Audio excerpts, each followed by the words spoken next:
Imagina que esta noche te acuestas en tu cama, con tu almohada suave, tu cubierta caliente, tu teléfono cargando al lado.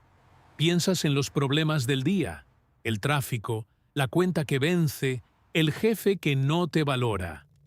Y en algún momento, mientras el sueño te vence, te preguntas, quizás sin palabras, si la vida siempre fue así de difícil, si los seres humanos siempre cargaron este peso. La respuesta es sí, siempre fue difícil, solo que antes era infinitamente peor. Hoy vamos a cruzar 12 siglos juntos. Vamos a despertar en un amanecer que huele a barro, sangre y humo. Vamos a sentir el frío, que no tiene calefacción, el hambre que no tiene delivery, el dolor que no tiene analgésico. Vamos a entender que todo lo que hoy das por sentado, el agua limpia, la cama, la seguridad, fue conquistado con sufrimiento real, con vidas reales, y con siglos de fracasos y tragedias que ni los libros de historia te contaron. Esto no es un viaje romántico al pasado. Es un espejo que te muestra lo frágil y lo extraordinario que es tu presente. Abre los ojos. Estás en la Inglaterra del año 900, después de Cristo. Lo primero que te golpea no es una imagen, es un olor. No hay en el vocabulario moderno una palabra suficientemente precisa para describir lo que entra por tu nariz en ese primer segundo. Es una combinación de estiércol humano y animal mezclado con barro húmedo, paja podrida, carne que nadie refrigeró, humo de madera verde que no arde bien, y el sudor acumulado de cuerpos que nunca conocieron el jabón. A los historiadores que han reconstruido las condiciones olfativas de la Inglaterra anglosajona tardía, describen el ambiente rural de la época como algo entre un establo y una letrina a cielo abierto, con notas de putrefacción permanente en los meses cálidos. Ese es tu primer desafío del día. No vomitar. Estás en una choza, no en una casa. Una choza de planta única, sin ventanas de vidrio, porque el vidrio era un lujo reservado para las iglesias y los grandes señores, con paredes de barro reforzadas con ramas entretejidas y un techo de paja que gotea cuando llueve, que casi siempre está lloviendo en la Inglaterra de cualquier siglo. El suelo es tierra compactada. No hay muebles como tú los entiendes. Hay un banco de madera tosca, una mesa que es solo una tabla sobre dos caballetes, y en el centro de la habitación única, un fuego encendido directamente sobre el suelo sin chimenea. El humo sube lentamente hacia un agujero mal calculado en el techo. El resto se queda dentro. Tú duermes, cocinas, comes y mueres en esa misma habitación. Todos los miembros de tu familia, que probablemente son entre 5 y 8 personas, también. No sobrevivirías el primer día ni siquiera por el frío, aunque el frío sería letal. En el año 900, la temperatura media en el norte de Europa ya estaba en los prolegómenos del periodo conocido como Optimum Climático Medieval, pero eso solo significa que los veranos eran ligeramente más cálidos. Los inviernos seguían siendo asesinos. Y tú, llegado del siglo XXI, no tienes la resistencia física que la selección generacional de siglos construyó en los cuerpos de la gente de esa época. Tu sistema inmunológico nunca se enfrentó a los patógenos de ese ambiente. Tu piel nunca durmió en paja. Tus pulmones nunca respiraron el humo permanente de una choza sin ventilación. Morirías de neumonía, de infección, de diarrea severa, de cualquiera de las docenas de enfermedades que en el año 900 no tenían ni nombre ni cura, y que en el siglo XXI se resuelven con un antibiótico de 3 días. Levántate. Es hora de ir por agua. No hay tubería. No hay pozo privado en tu propiedad, porque tu propiedad, si es que se puede llamar así la franja de tierra que tu señor feudal te permite usar a cambio de trabajo, no tiene nada que tú no hayas construido con tus propias manos.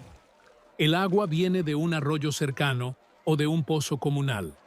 Ese mismo arroyo donde los animales beben también recibe los desechos de las granjas que están aguas arriba.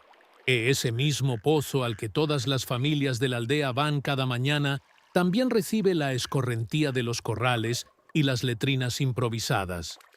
No hay separación, no hay filtración, no hay desinfección. Bebes lo que la naturaleza te da, mezclado con lo que el vecino y sus cerdos también le dieron. El cólera no era una epidemia excepcional en este período.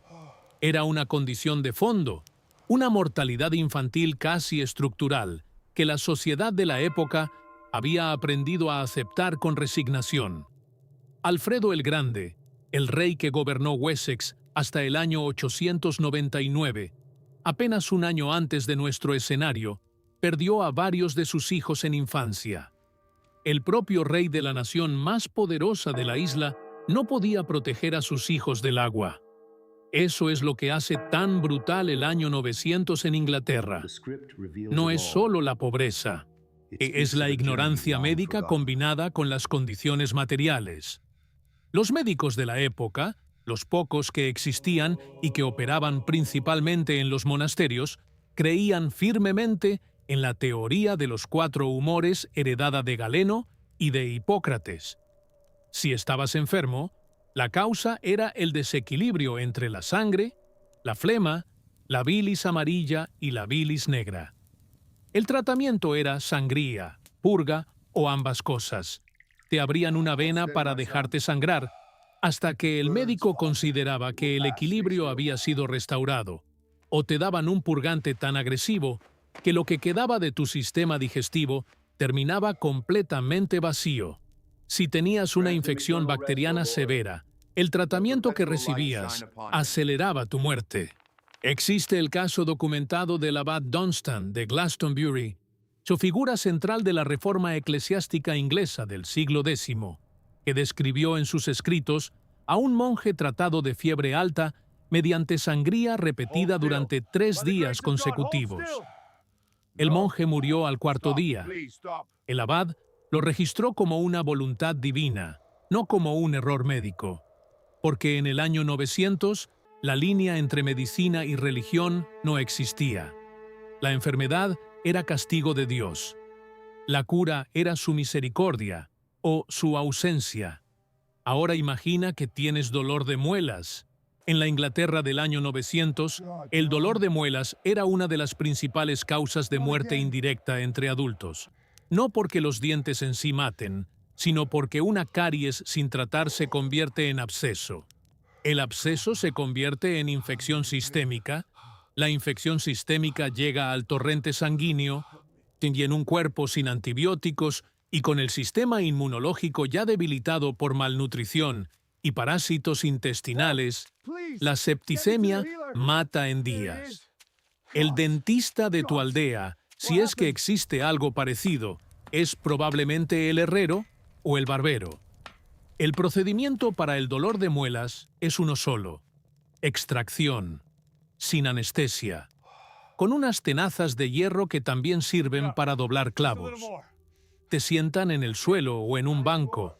Alguien te sujeta la cabeza, alguien te sujeta los brazos, y el operador hace palanca hasta que el diente sale, con la raíz o sin ella. Si la raíz queda, la infección continúa.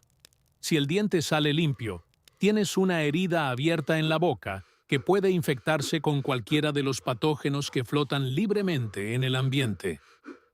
El Leech Book of Bald, un manuscrito anglosajón del siglo IX, que es uno de los textos médicos más antiguos en inglés antiguo, recomienda para el dolor de muelas aplicar una mezcla de ajo machacado, vino y bilis de buey directamente sobre la encía. Los investigadores modernos que han reconstruido esa receta en laboratorio descubrieron que, de hecho, la mezcla tiene propiedades antibacterianas leves, no suficientes para curar una infección severa, pero suficientes para que su creación no haya sido completamente inútil. Ese es el nivel de medicina disponible para ti. Sal a trabajar. El sol acaba de salir. Si eres un campesino libre, ceorl en el vocabulario anglosajón Tienes obligaciones con tu señor que son tan concretas como los surcos que debes abrir en su tierra. El sistema agrario de la Inglaterra del año 900 era el sistema de campos abiertos, y donde la tierra cultivable se dividía en parcelas largas y estrechas distribuidas entre las familias de la aldea, con rotación de cultivos trienal para evitar el agotamiento del suelo. En teoría. En práctica, cuando el verano era seco, cuando las lluvias llegaban en el momento equivocado, cuando una plaga de ratones devastaba los graneros en otoño, la rotación perfecta no salvaba a nadie del hambre.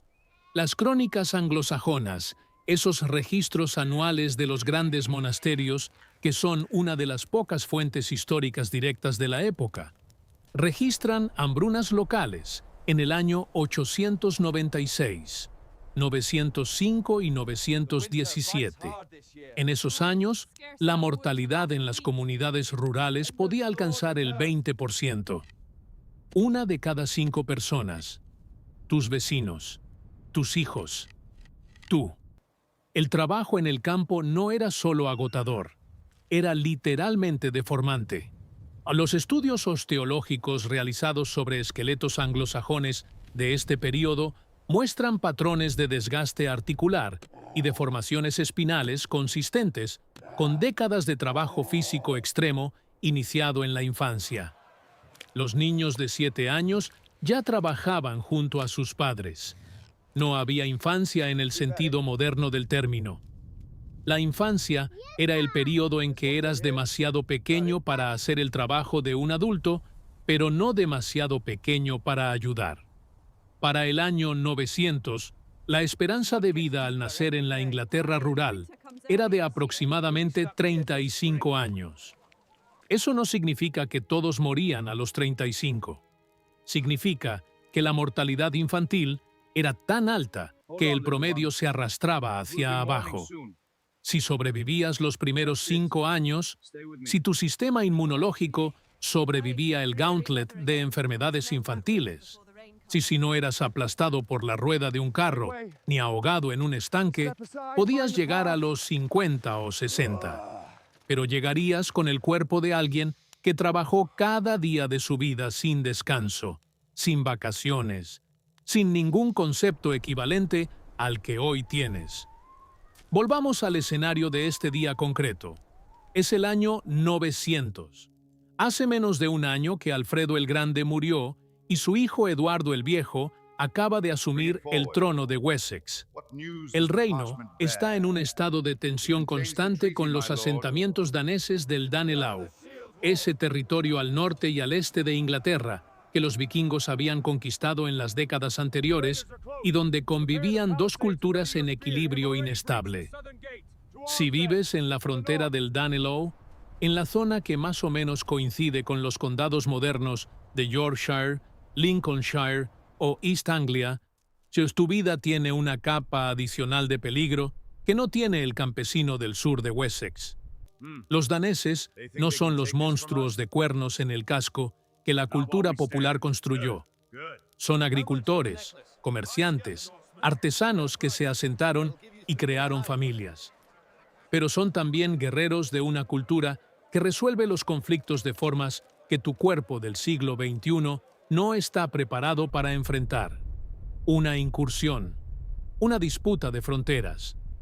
Un señor danés con hambre de tierras y con suficientes hombres armados para actuar sin consecuencias inmediatas. Y tu aldea, con sus chozas de paja, su única iglesia de madera, su ausencia absoluta de murallas o defensas, está a merced de quien tenga más acero y más voluntad de usarlo. El ejército danés que devastó la Inglaterra del período anterior no había llegado 100 años antes como visitantes, sino había llegado quemando monasterios como el de Lindisfarne en el año 793, masacrando comunidades enteras, borrando del mapa poblaciones que tardaron generaciones en reconstruirse. Esa memoria estaba viva en el año 900. La gente que tenía 50 años en ese momento había nacido en tiempos de incursiones activas. Sus padres les habían contado lo que habían visto. El miedo no era abstracto, era parte del paisaje. Pero sobrevivir la guerra era solo uno de los desafíos. La Iglesia era el otro gran poder organizador de la vida en el año 900, y su presencia en la vida cotidiana era absoluta, no opcional, no metafórica. La vida entera estaba estructurada alrededor del calendario litúrgico. Los días de ayuno, que en el año 900 incluían todos los miércoles y viernes, además de los períodos de Cuaresma y Adviento, eran obligatorios. Ayunar no significaba comer menos, significaba no comer carne, y en muchos casos, no comer nada antes de la misa vespertina. Para un campesino que realizaba trabajo físico intenso desde el amanecer, los días de ayuno eran días de agotamiento extremo trabajando con el estómago vacío. La Iglesia también controlaba el matrimonio, la herencia, las disputas legales menores, el acceso a la educación, si es que podía llamarse educación a lo que los monasterios ofrecían, y el destino de tu alma, que en la cosmología anglosajona era infinitamente más importante que el destino de tu cuerpo. El día del juicio final no era para la gente del año 900 una metáfora teológica abstracta. Era una expectativa real, inminente, calculada con la misma concreción con que hoy calculas la fecha de vencimiento de una factura. Los escritos del abad Ælfric de Eynsham, que escribió apenas unos años después de nuestro escenario, están llenos de referencias a la proximidad del fin de los tiempos. El año 1000 estaba acercándose, 100 años en el futuro, pero visible en el horizonte de vida de los jóvenes. Y el consenso teológico de la época era que el año 1000 traería el apocalipsis, no como posibilidad, como certeza. Vivías, trabajabas, sufrías y rezabas en la antesala del fin del mundo. Eso cambia algo fundamental en cómo experimentas cada día. El dolor que sientes tiene un significado cósmico. La enfermedad es una prueba de Dios. La hambruna es un castigo por los pecados colectivos. La guerra danesa es la ira divina manifestada en acero y fuego. No hay separación entre lo que le pasa a tu cuerpo y lo que pasa en el orden celestial. Esa cosmovisión no es primitiva en el sentido peyorativo. Es sofisticada, coherente y absolutamente funcional para una sociedad que no tiene otra forma de explicar por qué un niño sano muere de fiebre en 3 días, por qué la cosecha que estuvo perfecta en julio se pudre antes de la siega en agosto, por qué el señor que protegía el aldea murió en batalla, y ahora hay otro señor que no conoce tu nombre y no tiene razón para protegerte. Si llegaste hasta aquí, si caminaste todo este camino a través del barro, el humo y el miedo de ese amanecer anglosajón, entonces sabes algo que la mayoría de las personas nunca va a detenerse a pensar. Sabes que cada cosa que tienes hoy, el agua que sale limpia del grifo, la pastilla que detiene la infección, la cama donde duermes sin miedo a que alguien queme tu casa esta noche, no llegó de forma gratuita. Llegó a través de siglos de personas que vivieron exactamente como acabas de ver, que sufrieron exactamente lo que acabas de sentir, y que sin saberlo, sin poder imaginarlo, construyeron con su trabajo y su dolor el piso sobre el que tú caminas hoy. Si eso te genera algo, si sientes que quieres seguir entendiendo el mundo a través de las historias que nadie te contó en el colegio, entonces este canal es tu lugar. Aquí no contamos historia para aprobar un examen. La contamos para entender por qué somos lo que somos, por qué el mundo es como es, y por qué cada momento de tu vida presente es el resultado acumulado de todo lo que vino antes. Suscríbete, activa la campanita y vuelve la próxima semana, porque el pasado todavía tiene mucho que enseñarnos. La Inglaterra del año 900 no fue solo un periodo oscuro de la historia, que fue el laboratorio donde se forjó la identidad de una nación, donde las culturas anglosajona y nórdica se fusionaron en conflicto y convivencia para crear los cimientos del mundo angloparlante que hoy domina el planeta. Todo comenzó en esa choza, en ese frío, en ese miedo. Y tú, que puedes leer estas palabras en una pantalla brillante desde cualquier lugar del mundo, eres su resultado más improbable.